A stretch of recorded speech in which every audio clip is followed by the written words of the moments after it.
बच्चों समास देख लीजिए, परिभाषा है दो या दो से अधिक शब्दों का अपने विभक्ति चिन्हों अथवा अन्य प्रत्ययों को छोड़कर आपस में मिल जाना समास कहलाता है।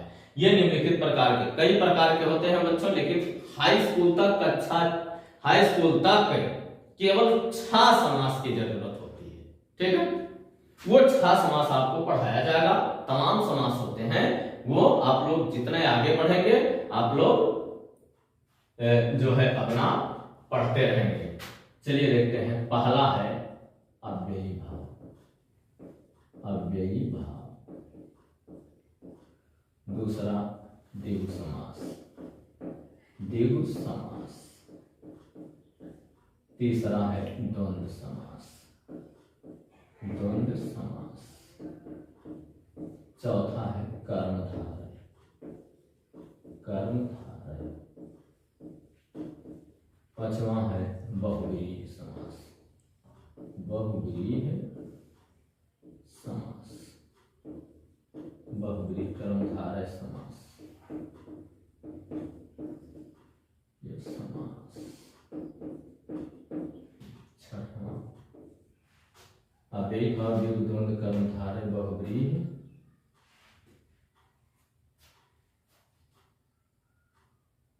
और तत्पुरुष समास, तत्पुरुष समास, तत्पुरुष समास। ये है बच्चों 6 समास, यही आपको पढ़ाया जाएगा, ये मुख्य होते हैं। ठीक है, चलिए 3 की परिभाषा तो मैं आपको कविता से सिखा देता हूं। ध्यान दीजिएगा मेरे कविता पर। द्वंद्व के बीच में और छिपा दिगु में गणना पद आवत है। हमारे स्थानीय भाषा में किसी ने लिख दिया है बच्चों, द्वंद्व के बीच में और छिपा दिगु में गणना पद आवत है, और बीच में कारक चिन्ह छिपा तत्पुरुष समास कहावत है।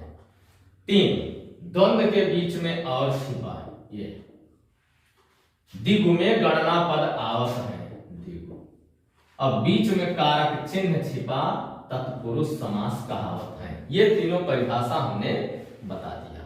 ठीक, सिर्फ आपको 3 याद करना होगा। ठीक है, अव्ययी भाव, कर्मधारय और बहुव्रीहि। ठीक है, अगर हमारा कविता याद है, वैसे परिभाषा में लिखूंगा, ऐसा नहीं है परिभाषा नहीं लिखूंगा। ठीक है, तो एक बार फिर से, द्वंद्व के बीच में और छिपा दिगु में गणना पद आवत है, बीच में कारक चिन्ह छिपा तत्पुरुष समास कहावत है। तीनों हो गया। अभी मैं परिभाषा लिखूंगा, उदाहरण लिखूंगा, और उसके बाद आपके खुद समझ में आएगा। तब तक वीडियो रोकेंगे या स्क्रीनशॉट लेके इसको नोट कर लेंगे। परिभाषा में लिखने जा रहा हूं।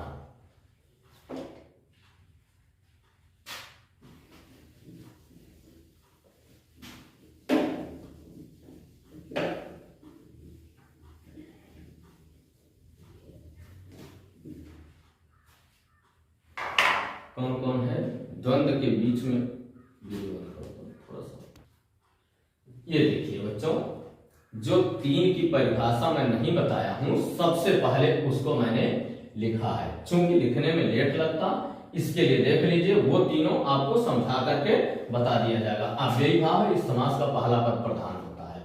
निर्भय यानी बिना भय के, निर्भय का अर्थ क्या होता है, बिना भय के। ठीक है, क्या है, पहला पद प्रधान होता है बिना भय के। भय तो डर है ना। मनमानी, अपने मन का, लोग कहते हैं अरे करो मनमानी, और कुछ लोग कहते हैं अरे अपने मन का कर रहे हो, करो यथाशक्ति, जितनी शक्ति संभव हो सके। ठीक है, जितना हो सके। ठीक है, कर्मधारय है वह समास जिसमें विशेषण तथा विशेष अथवा उपमान तथा उपमेय का मेल हो, कर्मधारय समास कहलाता है। नवयुवक, नवयुवक, नव माने नया होता है, युवक माने जो है युवक। फिर पीतांबर यानी पीला वस्त्र, अंबर माने वस्त्र होता है, और पीत माने पीला। महापुरुष, महापुरुष बहुत बड़ा पुरुष नहीं बात किया जाता है इसमें, महान पुरुष, महान होना चाहिए। वो कमल नहीं, जिसका आंख कमल के जैसा हो। इसके बाद बहुव्रीहि समास, जिस समास में कोई पद प्रधान ना होकर किसी अन्य पद की प्रधानता होती है, बहुव्रीहि समास कहलाता है। जैसे चतुरानन, 4 मुख हैं जिसके, अर्थात 4 मुख किसके थे आप लोग बताइए, ब्रह्मा जी के, है ना। दशानन 10 मुख हैं जिसके, अर्थात रावण। नीलकंठ जिसका कंठ नीला हो, एक पक्षी आता था, और नीलकंठ एक देवता का भी नाम है बेटा। सतखंडा 7 खंड हो जिसके, जिसका 7 भाग हो। ठीक है बच्चों, ये वीडियो रोकेंगे, स्क्रीनशॉट लेके नोट कर लेंगे। अब आ जाइए उस तीनों पर।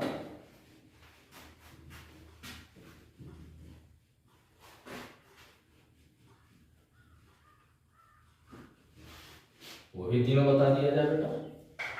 अब द्वंद्व समास, चौथा द्वंद्व समास। द्वंद्व समास, द्वंद्व के बीच में और छिपा लिख लेंगे। इस समास में और शब्द का लोप होता है। इस समास में और शब्द का लोप होता है, और शब्द का लोप होता है। ठीक है, इस समास में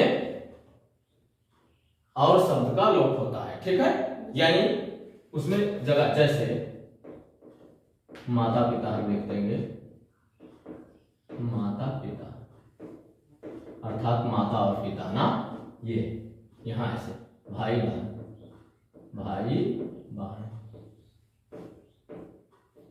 फिर यस अपयस। ठीक है, अपयस। ठीक है, ये हो, ये द्वंद्व के बीच में और छिपा दिगु में गणना पद, दिगु समास।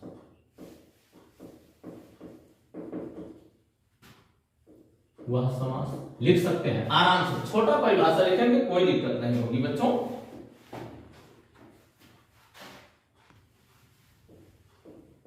इसका पहला पद संख्यावाची, पहला पद संख्यावाची, और उत्तर पद प्रधान होता है। उत्तर पद माने बाद का। ठीक है, उत्तर माने बाद, उत्तर पद प्रधान होता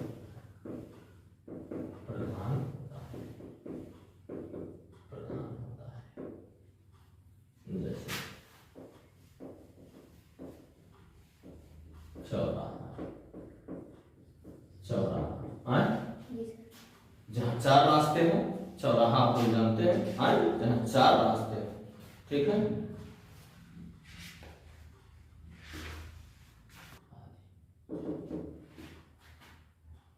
यह है बच्चों द्विगु समास। इसका पहला पद लिखना भूल गया मैंने, पहला पद। ठीक है बच्चों, इसका पहला पद संख्यावाची और उत्तर पद प्रधान होता है। जैसे चौराहा, ये 4, चौ से 4 रास्तों में। 8 कोना, ये 8 कोने वाला। छमाही, 6 माह, तिमाही, 3 माह, 8, इस तरह से।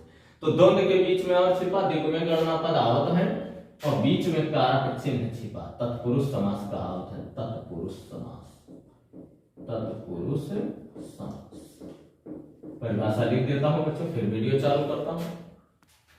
बच्चों तत्पुरुष समास, इस समास का उत्तर पद प्रधान होता है, और हमने बता दिया है कि बीच में कारक चिन्ह का लोप होता है।